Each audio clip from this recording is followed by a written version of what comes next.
చిన్నగా ఉన్నప్పటి నుంచి 5th క్లాస్ వరకు ఇదే స్కూల్లో చదివిన. నాకు ఎన్ని మెమరీస్ ఉన్నాయో స్కూల్ని చూస్తే నేను ఎంత ఎక్సైట్ అయిపోతున్నానో. నీకు అనిపిస్తుండొచ్చు ఓవర్ చేస్తుంది పిల్ల అని, కానీ అబ్బా నో నో ఓవర్.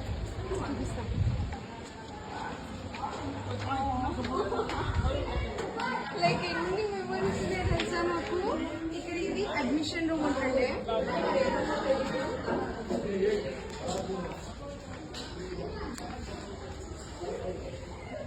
గ్రౌండ్ అప్పుడు ఏమున్నాయో అలాంటి బొమ్మలే ఉన్నాయి చూడు. నాకు నిజంగా ఏడుపు వస్తుంది. ఎన్ని మెమరీస్ ఉంటాయి చెప్పండి. ఇది మా యూనిఫామ్.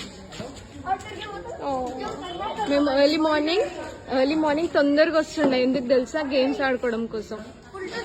అది నా ఫస్ట్ నర్సరీ క్లాస్. ఇది నా నర్సరీ, ఎల్కేజీ, ఇంకా స్టాఫ్ యూకేజీ. ఇక్కడ స్టాఫ్ రూమ్ ఉంటుంది.